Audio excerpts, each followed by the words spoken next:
अस्सलाम वालेकुम नाज़रीन, मैं हूं आपका मेज़बान फयाज वलाना और आप देख रहे हैं फयाज वलाना ऑफिशियल यूट्यूब चैनल। नाज़रीन, हफ्ते की शाम है और आज के इस व्लॉग में हम बात करेंगे कि काजी फायज ईसा साहब रुखसत हो गए और आज यकीनन वो अपनी 65वीं सालगिरह मना रहे होंगे। लेकिन उनकी रुखसती के वक्त सुप्रीम कोर्ट ऑफ पाकिस्तान में उनके बुग़्ज़, उनकी रौनत, उनकी बदतमीज़ी, उनकी बदतहज़ीबी, उनकी फस्तायत और सियासत के किस्से आहिस्ता आहिस्ता अभी भी बाहर आ रहे हैं। और जिस तरह उन्होंने खिताब किया, इस दौरान उन्होंने अपनी कौन कौन सी कमजोरियां उनके सामीन पर इयां हुई। और फिर बात करेंगे कि उनके दूसरे लंदन प्लान के सरबरा मियां नवाज शरीफ साहब इस दफा वाशिंगटन प्लान के लिए अमेरिका जा रहे हैं या कोई और किस्सा है। और पाकिस्तान तहरीक इंसाफ के अंदर बनने वाली ग्रुपबाजी का क्या कहानी है। और सलमान अकरम राजा जो सेक्रेटरी जनरल हैं इस वक्त और अमली तौर पर इमरान खान के बाद शायद ताकतवर तरीन शख्सियत है पाकिस्तान तहरीक इंसाफ की, उन्होंने अपने लोगों पर गुस्सा किन अल्फाज में निकाला। और फिर एक धमाका जनूबी वजीरिस्तान के इलाके कोमल टांक में साबिक सेनेटर साले शाह के घर की दीवार के साथ हुआ। और दूसरा धमाका पाकिस्तान पीपल्स पार्टी के गवर्नर पंजाब ने अपनी ही मैंडेट चोर हुकूमत पर खुदकुश हमले के तौर पर कर दिया। आपको एक वीडियो सुनाएंगे कि गवर्नर पंजाब सज्जाद हैदर किस तरह इस मैंडेट चोर हुकूमत की जालसाजी और वोट चोरी को यहाँ कर रहे हैं। और यह कि डॉक्टर आफिया सिद्दीकी की वतन वापसी के हवाले से क्या पेशरफ्त है। और आपसे गुजारिश कि आपने अगर अभी तक फयाज वलाना ऑफिशियल यूट्यूब चैनल को सब्सक्राइब नहीं किया तो प्लीज सब्सक्राइब कर लें।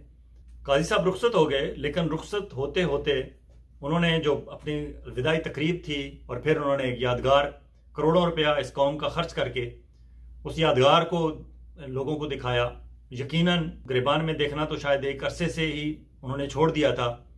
अगर जरा सी भी उनमें कोई एहसास होता कि वो 1 साल 1 माह तक जब चीफ जस्टिस ऑफ पाकिस्तान रहे तो उन्होंने क्या क्या कसर नहीं उठा रखी अपने मुखालिफिन के खिलाफ, और मुखालिफिन भी वो जो काजी साहब ने खुद दरियाफ्त किए थे और उनका कोई अमली सबूत उनके पास नहीं था। वो समझते थे कि शायद इमरान खान की गवर्नमेंट में पीटीआई ने पाकिस्तान तहरीक इंसाफ के उस वक्त के सदर आरिफ अलवी और उस वक्त के वज़ीर आज़म इमरान खान ने उनके खिलाफ रेफरेंस दायर करवाया था। हालांकि ये पिंडी वालों की तरफ से आया था और फरोग नसीम MQM के नामजद वजीर कानून थे और उनके राब्ते पिंडी से मुसलसल थे। ये सब कुछ जानते बूझते हुए काजी साहब ने निशाने पर रख लिया पाकिस्तान तहरीक इंसाफ को और अपनी चीफ जस्टिस ऑफ पाकिस्तान के ओहदे पर आखिरी दिन प्रजमान रहने से चंद मिनट पहले तक भी वो पाकिस्तान तहरीक इंसाफ पर हमलों पर हमले करते रहे।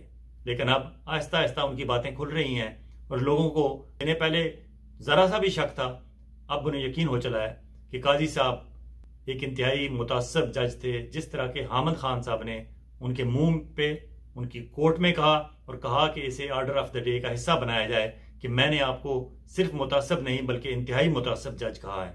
अब काजी साहब जो अपनी अलविदाई तकरीर में जो फरमा रहे थे उससे लोगों को यह भी यकीन हो चला कि उन्होंने कहा कि मेरी अगर यहाँ जिन लोगों ने तारीफें की हैं, अच्छा है मेरी मिसेस सरीना फायज ईसा यहाँ मौजूद हैं, अगर वो यहाँ ना होती तो मैं उन्हें बताता कि लोगों ने मेरी बड़ी तारीफ की है तो उन्हें यकीन ना आता।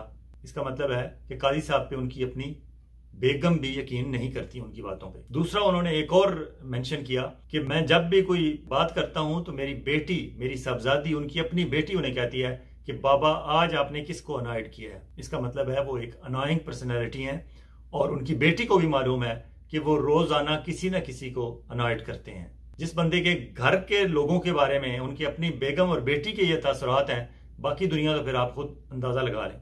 काजी साहब अपने खिताब के दौरान मुसलसल जब कहते रहे मैंने ये किया, मैंने ये किया, साथ वो फौरन ये कहते थे कि ये मेरा मौकफ है, फैसला आपने करना है कि मैंने सही किया है या गलत किया है। उन्हें यकीन बिल्कुल नहीं था, उनकी आवाज लड़खड़ाई हुई थी और फिक्रे उनसे बन नहीं पा रहे थे। और फिर उनकी दोगलेपन की तो क्या कहें कि एक एक फिक्रा, एक एक वाकया जो उन्होंने सुनाया उनमें दोगलापन साफ साफ नजर आ रहा था। मसलन उन्होंने कहा कि जस्टिस आयशा मलिक जब पंजाब से उन्हें एलिवेट करके सुप्रीम कोर्ट में लाया जा रहा था तो मैंने उनकी मुखालफत की कि वो उन्हें आउट ऑफ टर्न कुछ जजेस को बाईपास करके उन्हें लाया जा रहा था। लेकिन अब जस्टिस मंसूर शाह, जस्टिस मुनीब अख्तर को बाईपास करके जस्टिस याया, बल्कि उनकी ख्वाहिश तो जस्टिस अमीनुद्दीन की थी, अब सुप्रीम कोर्ट में बाईपास करने के लिए सारा इंतजाम काजी साहब ने खुद किया इस मैंडेट चोर हुकूमत के साथ मिलके। और ये 26वीं तरमीम का सारा डोल ही काजी साहब ने डाला था काजी साहब उधर कहते हैं कि मैंने जस्टिस आयशा की मुखालफत की थी कि बाईपास न किया जाए जजेस को, और दूसरी तरफ जस्टिस मंसूर अली शाह और जस्टिस मुनीब अख्तर को बाईपास करने का पूरा इंतजाम काजी साहब ने खुद किया। और फिर अपनी तकरीर के आखिर में काजी साहब कहते हैं कि कोई भी मुआशरा झूठ के सहारे पर खड़ा नहीं रह सकता। हालांकि काजी साहब ने इस पूरी तकरीर के दौरान और इससे पहले उन्होंने अपने अमल से भी ये जाहिर किया कि उन्होंने हमेशा झूठ ही बोला। काजी साहब की शख्सियत के हवाले से जहां और लोग तबसरे कर रहे हैं, बिलावल जरदारी ने ताज़ा तरीन, क्योंकि उनके अभी काजी साहब से कोई इंटरेक्शन हुआ है, बिलावल का तबसरा मेरे ख्याल में सब पे भारी है। बिलावल ने कहा है कि काजी फायज ईसा साहब के बगैर 26वीं तरमीम नामुमकिन थी। मतलब पाकिस्तान में अभी इस 26वीं तरमीम में जो पाकिस्तान की अदलिया से उनकी आज़ादी छीनी गई है और छीन के पार्लिमान को दी गई है, इसके जिम्मेदार बल्कि सुरखेल अदलिया के आला तरीन ओहदे पर बैठी हुई शख्सियत काजी फायज ईसा थे। काजी साहब की तो बातें होती रहेंगी। काजी साहब के एक और पार्टनर थे इस लंदन प्लान में, बल्कि सरप्रस्त थे, मियां नवाज शरीफ साहब। उनके साथ क्या हुआ कि उन्हें बुलाया गया कि आपको चौथी दफ़ा प्राइम मिनिस्टर ऑफ पाकिस्तान बनाया जाएगा, लेकिन उनका नाम इस्तेमाल करके, थोड़ी बहुत उनकी जो बची कुछ सियासी साख थी उसे इस्तेमाल करके, उनके भाई को जो कभी डिग्गी में बैठकर छुप छुप के GHQ में जाके मिलिट्री एस्टेब्लिशमेंट वालों से मिलते थे, उनके गले में ये वजारत उज़्मा का हार पहना दिया गया। मियाँ साहब अब गुस्से में हैं। उन्हें किसी ने मशवरा दिया है अगर आपको मंजूरी चाहिए चौथी दफ़ा वज़ीर-ए-आज़म बनने की, तो हम पाकिस्तान के अंदर सारे इदारे तो ये चाहते हैं कि आप बन जाएं, लेकिन आपकी अमेरिका से मंजूरी नहीं हो रही। अब मियाँ साहब अमेरिका आ रहे हैं और बहाना उन्होंने अपने एक दोस्त की अहलिया की वफात की ताज़ियत का बनाया है। मियाँ साहब अगर अपने दोस्तों की अहलिया की वफात पर ताज़ियत के इस हद तक पाबंद हैं तो इससे पहले भी इस तरह की इतलात आनी चाहिए थी, लेकिन क्योंकि शेख सईद साहब एक कारोबारी शख्सियत हैं जो मियाँ साहब के मेज़बान होंगे वाशिंगटन DC में, उनके ताल्लुकात भी हैं अमेरिकन एडमिनिस्ट्रेशन के लोगों से, और फिर लॉबिंग फर्म भी वो हायर करने की इस्तात रखते हैं। मियाँ साहब जिस मौसम में आ रहे हैं, ये मौसम इस लिहाज से बेहतर नहीं है क्योंकि अभी आउट गोइंग प्रेसिडेंट जो बाइडन जा रहे हैं। नया इलेक्शन 5 नवंबर को कौन जीतता है इसका भी फैसला होना बाकी है, लेकिन मियाँ साहब को किसी ने तो यकीन दिलाया होगा, किसी ने तो उनसे वादा किया होगा, इसलिए मियाँ साहब आ रहे हैं। और अब इंतहाई अफसोसनाक खबर, जनूबी वजीरिस्तान के इलाके गोमल टांक में साबिक सेनेटर मोहम्मद सालेह शाह के घर के साथ इब्तदाई खबर थी कि उनका घर उड़ा दिया गया बम के नतीजे में, लेकिन अब इतला आई है कि उनके घर की दीवार के साथ बम नामालूम अफराद ने बम का धमाका किया, जिससे उनके घर का एक हिस्सा तबाह हो गया। अलबत्ता वो और उनके अहले खाना महफूज रहे। सालेह शाह 2006 से लेकर 2012 तक और बाद 2012 से लेकर 2018 तक सेनेटर रहे। फिल वक्त उनका ताल्लुक जमीयत उलमा इस्लाम फजलुर रहमान ग्रुप से है। इससे पहले 2014 में उनके एक साहबजादे भी, उन पर नामालूम अफराद ने फायरिंग की थी और वो कत्ल हो गए थे। सालेह शाह वो सियासी लीडर हैं अपर जनूबी वजीरिस्तान के जिन्होंने तहरीक तालिबान पाकिस्तान और हुकूमत पाकिस्तान के दरमियान मुज़ाकरात कराने में भी अहम किरदार अदा किया था। हमलों की बात कर रहे हैं तो पंजाब के गवर्नर जो पाकिस्तान पीपल्स पार्टी के गवर्नर हैं, अटक से उनका ताल्लुक है, सलीम हैदर, वो गुज़श्ता रोज एक तकरीब में खिताब कर रहे थे। उन्होंने अपनी गवर्नमेंट पे, इस PDM2 की गवर्नमेंट पर खुदकुश हमला कर दिया। आइए सुनते हैं गवर्नर पंजाब क्या कहते हैं। लेकिन इस इलेक्शन में पहली दफा हमने देखा, पहले 18 के इलेक्शन में फॉर्म 45 आया था और इस दफा एक नवी मुसीबत आ गई, फॉर्म 47 आ गया, जिसपे रात को आपकी वोटों को कम करके दूसरी साइड पे लिख दिया गया।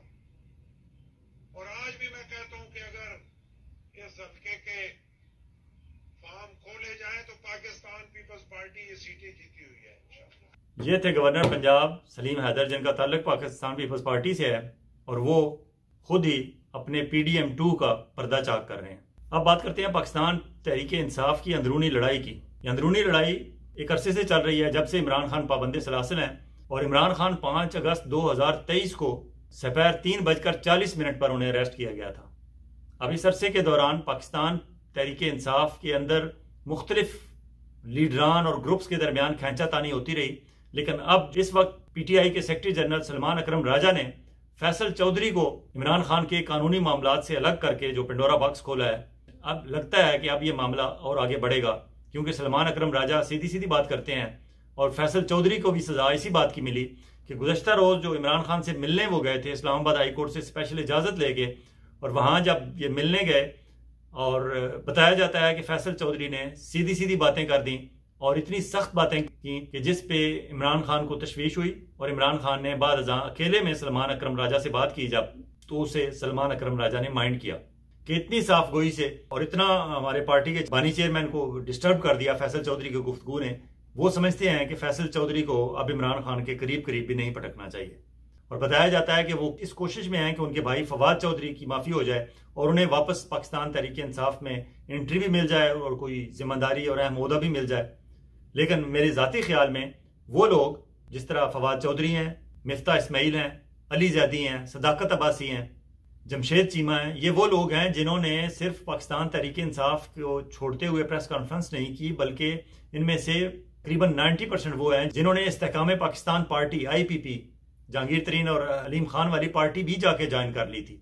इनको तो जल्दी जल्दी माफ़ी नहीं मिलनी चाहिए, और अगर माफ़ी मिल भी जाए तो इन्हें कम अज़ कम कुछ अरसे के लिए जिम्मेदारी ना दी जाए, क्योंकि अगर ऐसा किया गया तो पाकिस्तान तहरीक इंसाफ के वर्कर्स वो डिमोरलाइज होंगे और फिर ये एक रास्ता खुल जाएगा कि जब चाह पाकिस्तान तहरीक इंसाफ के खिलाफ प्रेस कॉन्फ्रेंस की, नई पार्टी ज्वाइन की, वहां काम चल गया तो ठीक, ना चला तो वापस PTI में आ जाओ। तो ये रास्ता नहीं खुलना चाहिए, चाहे कोई कितना ही लायक फायक और राब्तों वाला ना हो। जबकि अगर माफ़ी मिलनी चाहिए तो खवातीन को रियायत दी जा सकती है कि उन पर प्रेशर था, जिस तरह शीरी मिजारी थी, मलिका बुखारी थी या मुसरत जमशेद चीमा है। हालांकि मुसरत जमशेद चीमा अब दोबारा अरेस्ट हो चुकी हैं, तो खवातीन को थोड़ा सा मार्जिन दिया जा सकता है, लेकिन कम अज़ कम इनको मिफ्ता इस्माइल जो गवर्नर रहे हैं, अली जैदी जो शिपिंग के मिनिस्टर रहे हैं, फवाद चौधरी जो वज़ीर इत्तलात रहे हैं, और जब ये वज़ीर इत्तलात थे पाकिस्तान भर के साफ़ी कहते थे कि इस बंदे की गर्दन का सरिया चंद मिनट के लिए भी नर्म होने के लिए तैयार नहीं। ये इस तरह समझते हैं कि इन्होंने पूरी इमरान खान की हुकूमत को सर पे उठाया हुआ है।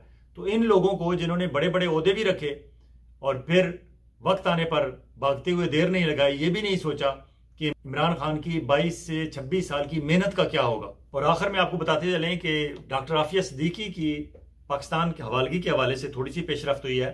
गुज़िश्ता रोज इस्लामाबाद हाई कोर्ट में केस चल रहा था डॉक्टर आफिया सिद्दीकी के हवाले से, जो उनकी बहन फौजिया सिद्दीकी ने किया हुआ है। उसमें इस्लामाबाद हाई कोर्ट के जस्टिस एजाज इसहाक खान ने हुकूमत पाकिस्तान के नुमाइंदे एडिशनल अटॉर्नी जनरल से पूछा कि क्या पेशरफ्त है, तो उन्हें बताया गया कि प्रिजनर ट्रांसफर एग्रीमेंट पे काम हो रहा है और हुकूमत पाकिस्तान ने तजावीज़ भेजी हैं अमेरिकन गवर्नमेंट को कि आप हमारे आफिया सिद्दीकी समेत फलां फलां बंदा हमारे हवाले कर दें, तो हम इस एग्रीमेंट के तहत आपके प्रिजनर आपके हवाले कर देंगे। और उनसे जब पूछा गया कि क्या उम्मीद है, कब तक अमेरिकन गवर्नमेंट का जवाब आ जाएगा, तो एडिशनल अटॉर्नी जनरल ने कहा कि उम्मीद तो है कि जल्दी आ जाएगा, लेकिन जब तक ये इलेक्शन नहीं हो जाएंगे अमेरिकन, उस वक्त तक मेरा नहीं ख्याल कि अमेरिका से उन्हें कुछ आफिया सिद्दीकी की हवालगी के हवाले से फौरी जवाब मिल जाए। और आखिर में पाकिस्तानी कौम को मुबारकबाद कि काजी फायज ईसा साहब के रुखसती के साथ जहां पाकिस्तान की अदलिया से नहूसत के साए हटे हैं, वहां पाकिस्तान क्रिकेट टीम भी अब कामयाबियों के सफ़र पर गामजान हो चुकी है। और आज रावलपिंडी में दूसरा टेस्ट मैच जीतने के बाद पाकिस्तान क्रिकेट टीम ने इंग्लैंड से ये सीरीज़ 2-1 के मुकाबले से जीत ली है।